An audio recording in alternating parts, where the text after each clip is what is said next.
தமிழக மக்கள் அனைவருக்கும் எனது வணக்கம். அதாவது டிவிகே, அதாவது விஜய் அவர்களுடைய தமிழக வெற்றி கழகம் இந்த அரசியலில், தமிழக அரசியலில் கால் எடுத்து வச்சு, அது அந்த 3வது ஆண்டுக்குள்ளே கால் எடுத்து வைக்கிற ஒரு முக்கியமான ஒரு நிகழ்ச்சி வந்து இன்றைக்கி நடத்தியிருந்தாங்க, அரங்கேற்றிருந்தாங்க ஒரு ஆடிட்டோரியத்தில். அது விஜய் அவர்களுடைய தலைமையில் கட்சிக்காரங்க எல்லாரையும் ஒன்றிணைச்சு ஒரு ஸ்பீச் ஒரு 15-20 நிமிஷம் பேசியிருந்தார். நீங்கள் எத்தனை பேர் அந்த ஸ்பீச்சை வந்து பார்த்துருப்பீங்க அப்படிங்கிற மாதிரி எனக்கு தெரில. அதாவது என்னென்னா, பேசப்பட்ட ஒரு விஷயம் என்னென்னா, தீய சக்தியா, ஊழல் சக்தியா, அதிமுகவா, நாங்களா, இல்லை வந்து அதுங்கிற ஒரு விஷயத்துக்குள்ளே நான் போக விரும்பல. அதெல்லாம் ரிப்பீட்டடாக நம்ம பேசின விஷயத்தை கேட்டுகிட்டே இருந்தோம்னு வச்சுக்கோங்களேன்.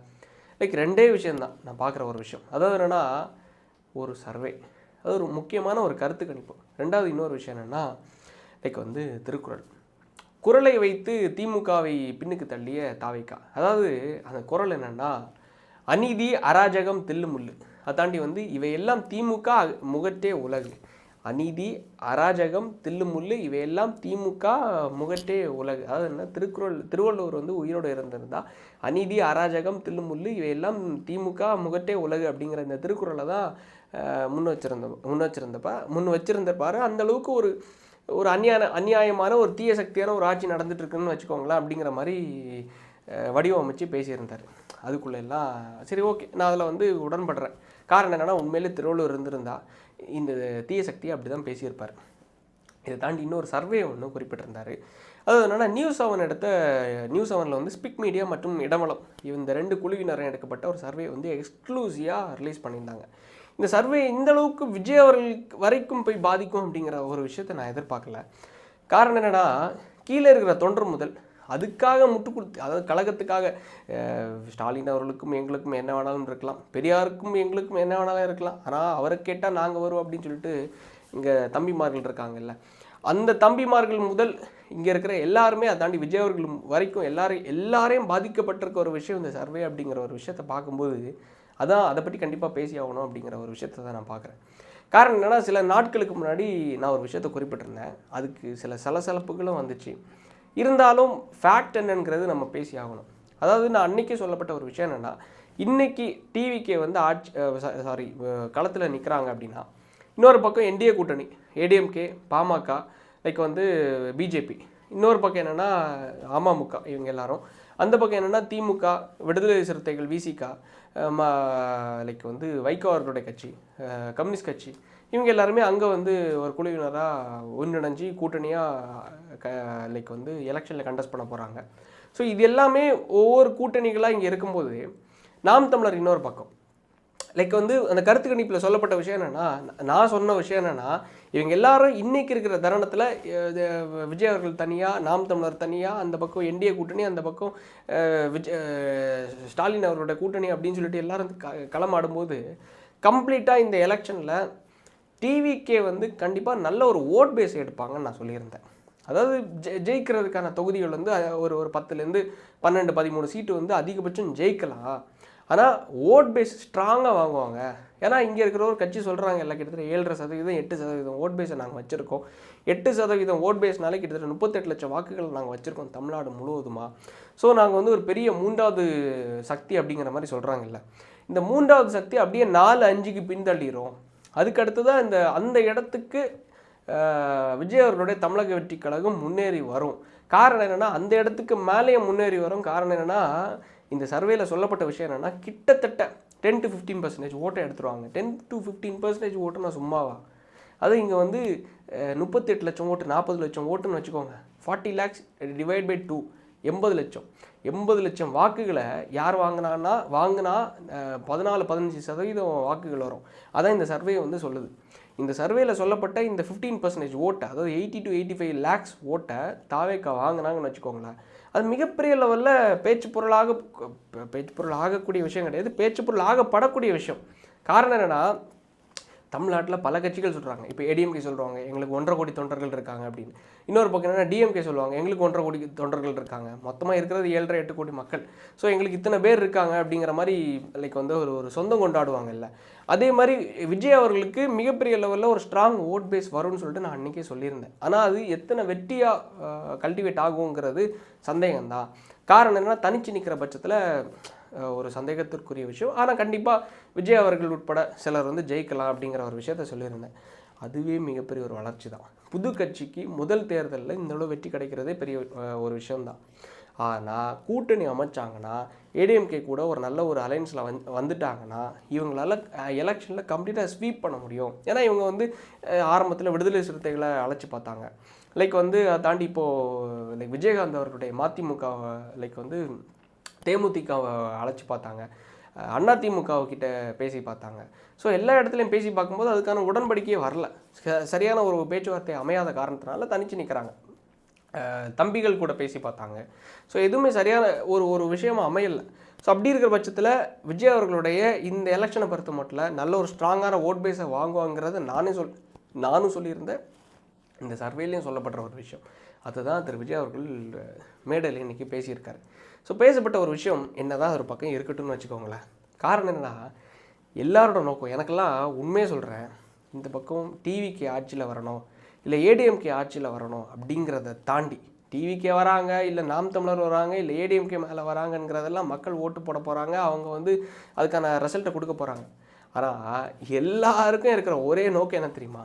ஈவன் எனக்கு எல்லாருக்கும் இருக்கிற ஒரே நோக்கம் என்னென்னா, திமுக என்ற அந்த தீய சக்தி ஆட்சியில் இருக்கக்கூடாது. அது ஏன் தீய சக்தி அப்படிங்கிற மாதிரி எல்லாரும் சொல்கிறாங்க அப்படிங்கிற மாதிரி ஒரு கேள்வி இருக்குது. அதாவது இன்னைக்கு காலையில் திங்கக்கிழமை எனக்கு எம்சிசியில் மெட்ராஸ் கிறிஸ்டின் காலேஜில் படிச்சுட்ருக்கேன். ஸோ காலையில் எனக்கு சிஏ எக்ஸாம். ஒரு உதாரணத்துக்கு சொல்கிறேன் ஏன் இந்த தீய சக்தி அப்படின்னு சொல்லிட்டு. சிஏ எக்ஸாம் படிச்சுட்டு இருக்கும்போது ஃபோனில் ரெஃபரன்ஸ் பார்த்துட்ருக்கேன். அப்போ என்னென்னா, எனக்கு முக்கியமாக ஒரு நண்பர் ஒருத்தர் ஒரு வாட்ஸ்அப்பில் ஒரு செய்தி அனுப்பிச்சி விட்றாரு. அதாவது என்னென்னா, திமுகவுக்கு ஏன் நம்ம ஓட்டு போடக்கூடாது, திராவிட முன்னேற்ற கழகத்தோட சாதனைகள் 100 சாதனைகள் அப்படின்னு சொல்லிட்டு அமைச்சிருந்தார். நான் அதை இன்றைக்கி ஷார்ட்ஸாக நானும் மேக் பண்ணியிருந்தேன். ஆக்சுவலாக அந்த 100 சாதனைகளில் முக்கியமான சில விஷயங்களை நான் சொல்கிறேன் கேளுங்களேன். அதாவது இந்த தீய சக்தி ஏன் ஓட்டு போடக்கூடாதுங்கிறது நீங்கள் யோசிப்பீங்க. ஆம்ஸ்ட்ராங் அவரோட மர்டர். நான் இந்த ஒவ்வொரு விஷயத்த நான் சொல்கிறேன், அதுக்கடுத்து நம்ம விரிவாக பேசலாம். ஆம்ஸ்ட்ராங் அவருடைய மர்டர், அதை தாண்டி வேங்க வெயிலில் மலம் கலந்த தண்ணீரை மக்கள் குடித்து அந்த ஒரு பிரச்சனை. 3வது ஓசி பஸ்ஸுன்னு சொல்லிட்டு இலவசமாக நம்ம டேக்ஸ் பேயிங் காஸ்ட்லேருந்து இலவசமாக கொடுத்த பேருந்தை ஓசி பஸ்ஸுன்னு சொல்லிட்டு விமர்சித்தார்ல யார், முன்னாள் அமைச்சர் பொன்முடி. ஓசி பஸ்ஸு சொல்லிட்டு விமர்சித்தது. நீட்டை கேன்சல் பண்ணுறேன்னு ஒரு மந்திரம் இருக்குது, எங்ககிட்ட தான் மந்திரம் இருக்குதுன்னு சொன்னாங்கல்ல, அந்த சம்பவம். எஜுகேஷன் லோனை தள்ளுபடி பண்ணுறோம், விவசாய லோனை தள்ளுபடி பண்ணுறோம், பத்திரப்பதிவு அது ரெஜிஸ்ட்ரேஷன் டேக்ஸை கம்ப்ளீட்டாக உயர்த்தினது. அதை தாண்டி லைக் வந்து ஒடுக்கப்பட்ட மக்களுக்கான ஒரு கட்சி விசிகாவினரோட மதுரையில் ஒரு கொடியை கூட ஏற்ற முடியாத ஒரு சிச்சுவேஷன். நீங்கள் பார்த்துருப்பீங்க அந்த சம்பவத்தை.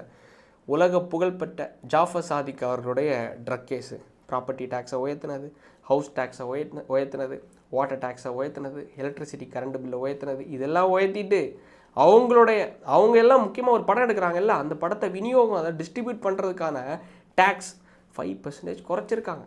12 to 5% குறைச்சிருக்காங்க. விநியோகம் படத்தை டிஸ்ட்ரிபியூட் பண்ணுறாங்க, அது ரொம்ப அத்தியாவசியம் இல்லை. படத்தை டிஸ்ட்ரிபியூட் அதாவது 100 கோடி 200 கோடி போட்டு படம் எடுப்பாங்களா, அதுக்கு ஒரு 5% 10% கவர்மெண்ட்டு மானியம் கொடுத்துட்டாங்க, குறைச்சிட்டாங்கன்னா எவ்வளோ பெரிய லாபம் இல்லை. ஆனால் மக்களுக்கு குறைக்கணும், அவங்க மக்கள் லாபப்படணுங்களா, இந்த ஒரு பயலுக்கும் இங்கே எண்ணம் இல்லை. அண்ணா யூனிவர்சிட்டி சம்பவம், ஞானசேகரன் இலவசமாக பலரோட வயிற்று பசியை மூடின அம்மா உணவகத்தை லாபமே இல்லைன்னு சொல்லிட்டு மூடினது. சென்னை ஃப்ளட் என்ற பெயரில் கிட்டத்தட்ட 4000 கோடி ரூபாவை முழுங்கினது. காங்கிரஸ் கட்சியோட திருநெல்வேலி காங்கிரஸ் கட்சியோட மாவட்ட செயலாளர் ஜெயக்குமார் அவருடைய மர்டரு. மதுரை மாநகராட்சியில் கிட்டத்தட்ட 200 கோடி ரூபாவுக்கான ஊழல். கோயம்புத்தூர் பாம் பிளாஸ்ட்டு, மரகணம் ஃபிஷிங் ப்ராஜெக்டை கேன்சல் பண்ணது. திருத்தணியில் சூரஜ் வடமாநில இளைஞரை சாகிற அளவுக்கு வெட்டுனது. கோயம்புத்தூரில் விரட்டி வெட்டுனது. திருவள்ளூரில் காலேஜ் படிக்கிற பையனை விரட்டி கொடூரமாக வெட்டுனது. அதுக்கடுத்தது சென்னை அண்ணா நகரில் ஒரு பையனை ரேஞ்சர் ஒரு காரை ஏற்றி ஒரு பையன் கொன்னது, காலேஜ் படிக்கிற பையன். அது அஜித்குமார் அவருடைய லாக்அப் டெத்து, சாரி கேட்ட ஒரு சம்பவம். அதை தாண்டி வந்து ஏர்போர்ட்டுக்கு பேக் சைடில், கோயம்புத்தூர் ஏர்போர்ட்டுக்கு பேக் சைடில் ஒரு பொம்பளை பிள்ளைய ரேப் பண்ணி அத்துமீறின ஒரு விஷயம், காலேஜ் படிக்கிற பிள்ளைய. அதுக்கு இங்கே பல திமுக காரணங்க முட்டு கொடுத்தானுங்க, உனக்கு அந்த நைட்டில் அங்கே என்ன வேலை அப்படின்னு சொல்லி. ஆனால் அந்த நைட்டில் அங்கே என்ன குடிகார பயலுக்கு என்ன வேலை, குடிகார பயலுக்கு இந்த பிள்ளைகிட்ட என்ன வேலைன்னு சொல்லிட்டு ஒரு நியாயம் கேள்வி கேட்கல. அது மாதிரி பல சம்பவங்கள். அதுக்கு அடுத்ததாக 41 பேரோட மரணம் கரூரில். ஒரு சின்ன கட்சி, புதிய கட்சி, அனுபவம் இல்லாத கட்சி, தெரியுதில்லை. அதுக்கான சரியான வரைமுறை கொடுக்கணுமா, சரியான இடத்த கொடுக்கணுமா, சரியான பாதுகாப்பு கொடுக்கணுமா, கொடுக்காதனால 41 பேரோட மரணம். ஸ்கூல்ஸை டெவலப் பண்ணுறேன்னு பேரில் ஸ்கூல்ஸை டெவலப் பண்ணுற வக்கில்ல அதுக்கு காசு இல்லை. ஆனால் 200 கோடி ரூபாவுக்கு சென்னையில் கார் ரேஸு, கடலில் கருணாநிதி அவர்களுக்கான பேனா வைக்கிறேன்னு சொல்லிட்டு ஒரு கூத்து வெறும் 45 லட்ச ரூபா தான் ஆகும். அதாவது இதுக்குன்னா இந்த விவசாயிகளோட மண்டி இருக்குல்ல, மண்டி அமைச்சு கொடுக்குறது, அது வந்து இந்த அவங்களோட நெற்பயிர்களை வந்து பாதுகாக்கிறதுக்கு ஒரு ஷெட்டு மாதிரி அமைச்சு கொடுப்பாங்க. வெறும் 45-50 lakhs ஆகும். அதை அமைச்சு கொடுக்காதனால பல நெற்பயிர்கள் வந்து மழையில் நனைஞ்சு கம்ப்ளீட்டாக சேதம் அடைஞ்சு முளைச்சிருச்சு. அந்த சம்பவம் இப்போ சமீபத்தில் நீங்கள் பார்த்துருப்பீங்க. கனிமொழி அவர்களோட மீட்டிங்கில் பெண் போலீஸ் மேலே கை வச்சு திமுககாரன் அத்துமீறினது அது எந்த இடம்னு எனக்கு தெரில. ஒரு மீட்டிங்கில் சரக்கு பாட்டில் பிரியாணி, திமுக மீட்டிங் முடிஞ்சதுக்கப்புறம் ஒரு பீர் பாட்டில் பிரியாணி அவங்களுக்கான ட்ரீட்டு கம்ப்ளீட்டாக அந்தளவு வெட்ட வழியாக பண்ணது ஈஸியாக நம்ம ஃபஸ்ட்டாக பேசி ரீச் பண்ண ஒரு விஷயம், சட்டசபை வரைக்கும் பேசப்பட்ட ஒரு விஷயம்.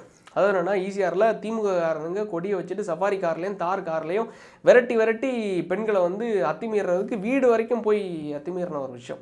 நம்ம முதல்ல பேசி வைரலாகி நம்ம பேசப்பட்டு சட்டசபை வரைக்கும் பேசின ஒரு விஷயம். அதில் நான் பெருமைப்படுறேன். காரணம் என்னென்னா நம்ம பேசி அதுக்கு ஒரு மிகப்பெரிய ஒரு தீர்வு கிடச்சிருக்கே, சம்மந்தப்பட்டவங்க மேலே நடவடிக்கை எடுத்தாங்களே அப்படின்னு சொல்லிட்டு. நேரு அவருடைய 2000 கோடி ரூபாய் ஊழல், 10 ரூபா பாலாஜி அவரோட அரெஸ்ட்டு, பாட்டிலுக்கு 10 ரூபாய் எக்ஸ்ட்ரா 10 ரூபாய், 250 அரசு பள்ளிகளை கம்ப்ளீட்டாக மூடினது, டீச்சர்ஸ் ப்ரொட்டஸ்ட்டு, லைக் வந்து செவிலியர்கள் அதாவது நர்சஸோட ப்ரொட்டஸ்ட்டு, சானிடைசர் ஒர்க்கர்ஸ் அதாவது தூய்மை பணியாளரோட ப்ரொட்டஸ்ட்டு, சாம்சங் ஊழியர்களோட ப்ரொட்டஸ்ட்டு, 4.5 வருஷத்தில் கிட்டத்தட்ட 6.5 லட்சம் கோடி ரூபாய் கடன் வாங்கி 9.5 லட்சம் கோடி ரூபாய் என கடனை இழுத்து வச்சு சாதனை படைச்சதுன்னா நான் சொல்லியிருக்கிறதுக்கு மொத்தமாக ஒரு 40-50 வரும்னு வச்சுக்கோங்களேன். 100 சாதனைகளை அமைச்சு விட்ருந்தார். அவ்வளோ சாதனைகளையும் எத்தனை பேர் எங்கே கொண்டு போய் நம்ம சொல்கிறதுக்கு இந்த தீய சக்திகளோட அட்டூழியத்தை எல்லாம் இந்த ஒரு விஷயத்துக்காக தான் திமுக இங்கே வரவே கூடாது, ஆட்சியிலே இருக்கக்கூடாதுங்கிறதுக்காக நம்ம பேசிகிட்டு இருக்கோம். எனக்கு வந்து விஜய் வந்த உடனே ஆட்சிக்கு வந்து உட்காந்துடணும், விஜய் வந்த உடனே எல்லாத்தையும் ஸ்வீப் பண்ணணுங்கிறதெல்லாம் எனக்கு நோக்கம் கிடையாது. சத்தியமாக சொல்கிறேன், எனக்கு அந்த நோக்கம் கிடையாது.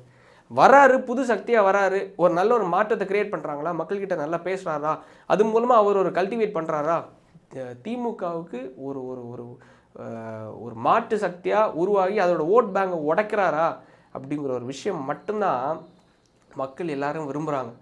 நல்ல ஒரு கூட்டணி அமைஞ்சிட்டுன்னா ஸ்வீப் பண்ணிடுவாங்க, திமுகவை வீட்டுக்கு அனுப்பிடுவாங்க அப்படிங்கிறது தான் எல்லாரும் நினச்சிட்டு இருக்கிறது, எதிர்பார்த்துட்டு இருக்குது. ஆனால் என்னதான் இருந்தாலும் இந்த தேர்தலை பொறுத்த மட்டும் தமிழக வெற்றி கழகத்துக்கு ஒரு நல்ல ஒரு ஸ்ட்ராங்கான ஓட் பேஸும் வந்துடும், நல்ல ஒரு ஒரு டீசெண்டான கவுண்டான ஒரு மெம்பர்ஸும் வந்துடுவாங்க. அதில் எந்த மாற்று கருத்தும் கிடையாது. ஆனால் நான் எல்லாரும் நம்ம ஆசை தீர எதிர்பார்த்துட்டு இருக்கிற ஒரே ஒரு விஷயம், இந்த தீய சக்தி ஆட்சி கட்டிலேருந்து அகற்ற போகிறது உறுதி. 75 ஆண்டுகால இந்த ஆலமரம்னு சொல்கிறாங்கல்ல, அறுக்கிற வேலையில் பல கட்சிகள் ஈடுபட்டு இருக்காங்க. முக்கியமாக இந்த இன்னொரு பக்கம் என்டிஏ கூட்டணி, இன்னொரு பக்கம் என்னென்னா தாவேகா, 2 பக்கத்துலேருந்து அறுத்துட்டு இருக்காங்க. இங்கே ஒரு பெரிய வலுவான கூட்டணி, இங்கே ஒரு வலுவான ஒரு ஸ்ட்ராங்காக ஓட் பேஸை உருவாக்கிட்டு இருக்கிற ஒரு கட்சி. ஒட்டு மொத்தமாக அறுத்துட்டு இருக்கிறத அந்த பக்கம் கொய்யாக்காய் சாப்பிட்டுட்டு தம்பிகள் வந்து வேடிக்கை பார்த்துட்டு இருக்காங்க. இல்லை ஒரு விஷயம் என்னென்னா, அவங்களுக்கு கவலை என்ன தெரியுமா, இந்த ஆமை குஞ்சுகள். உண்மையிலே நான் அது சொல்கிறதுக்கு எனக்கு வெக்கமாக இருக்குது. ஏன்னா அந்த கட்சியிலேருந்து தான் நானும் வந்தேன், நாம் தமிழர் கட்சியிலேருந்து.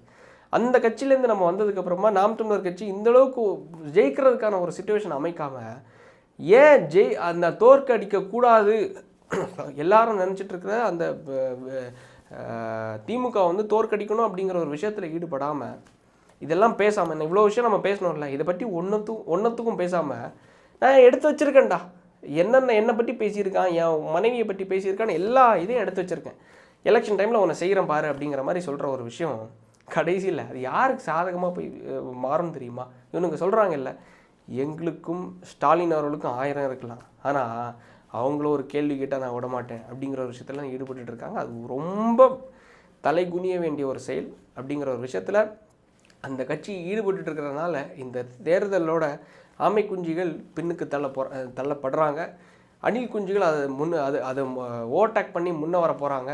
அதை தாண்டி இந்த பக்கம் மிகப்பெரிய ஒரு தற்கொலை கட்சி இருக்குல்ல, நான் அணில் குஞ்சுகள் சொல்கிறேன், ஆமை குஞ்சுகள் சொல்கிறேன், தப்பாக எடுத்துக்காதீங்க. இவனுங்க வச்ச பேர் இந்த ஒரு பக்கம் ஊதின்னு சொல்லிட்டு பேசுகிறாங்கல்ல, இது தமிழக வெற்றி கழகம், நாம் தமிழர் கட்சி, ரொம்ப நாகரிகமான ஒரு கட்சி பேசுகிறாங்கல்ல, இவங்க வந்து அணில் குஞ்சுகள். அதான் இந்த ஒரு டேம் இவனுங்க வைக்கிற டேம். நான் சொல்லலை, நான் யாரையும் சொல்லலை, நீங்கள் எதுவும் தப்பாக எடுத்துக்காதீங்க, கோச்சிக்காதீங்க. இந்த ஒரு விஷயத்தில் என்னதான் இருந்தாலும் இந்த தற்குறி திமுக தற்குறி முன்னேற்ற கழகம் கம்ப்ளீட்டாக இந்த தேர்தலோட வீழ போகிறாங்க என்ற ஒரு மகிழ்ச்சிகரமான ஒரு செய்தியுடன் முடிவடைகிறேன். இந்த காணொளியை நிறைவு பெறுகிறேன். நன்றி, வணக்கம்.